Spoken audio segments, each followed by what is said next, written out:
Please welcome Randy Landrino, the president of U.S. Inventor, Inc. It's great to have you with us today, Randy. Great to be here. Representatives heard testimony from experts that the Chinese Communist Party steals up to $600 billion of U.S. intellectual property every year. That's around $6,000 for every American family. Can you describe how this process takes place and what safeguards can be put in place to prevent it? You know, I mean, they've been doing this for quite some time, and part of the problem is that we have huge corporations that want to be in China, and in doing so, they give up. They're required to give up all their trade secrets, and they do so voluntarily to be in that market, and that creates a huge long-term problem because then China has everything they need to simply replace those guys. But as far as the theft, I mean, look, you've got hacking that happens, you've got spying that happens. I mean, golly, I don't know if you followed what happened regarding Chinese grad students getting into important universities where they're doing viral research and having access to very, very sensitive things and these are individuals that have been, in many cases, eventually proven to be tied to the CCP. So they're very smart, they're very devious, and they're using everything they can to get ahead of us. So, Randy, you touch on these Chinese nationals in America being able to have access to these sensitive pieces of information. Now, one expert said the Chinese regime steals basically everything related to intellectual property. That includes aerospace, deep-sea technology, biotechnology, information technology, manufacturing, clean energy, electric battery technology, and DNA genomics. These are some really sensitive fields. What needs to be done to wake the U.S. up to this threat?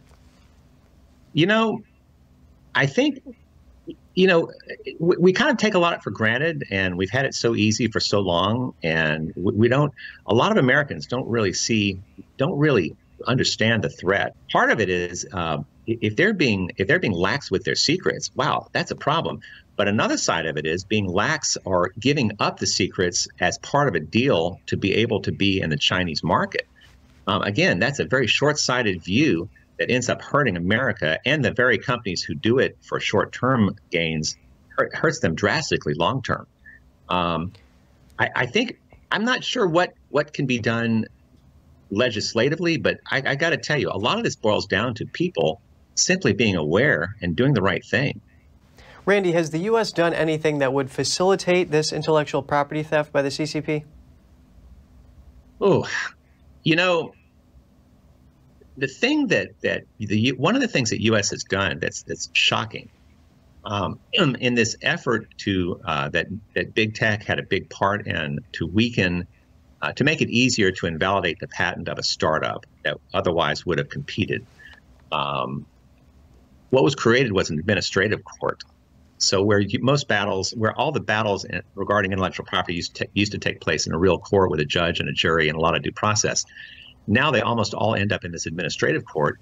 It's very unjust, where 84% of the patents that get totally reviewed there get invalidated. And Chinese companies connected to the CCP also use this administrative court legally to invalidate the patents of Americans and take our technologies. ZTE and Huawei have done it a couple hundred times. I can tell you of another situation too, where big tech entities are kind of working with Chinese CCP entities. There was recently a case of an American inventor who had his patent validated by Microsoft using this administrative court that's part of this new broken system we have. They actually didn't do it for themselves. They did it for their strategic partner, Xiaomi, a Chinese company. And how is it that an American company is invalidating the patent of an American for a Chinese CCP-connected entity? It's all wrong, and that's a big thing that U.S. Inventor is involved in. It's usinventor.org, and all of your viewers can go there and can be a part of this effort to restore American inventors and startups by signing our inventor rights resolution.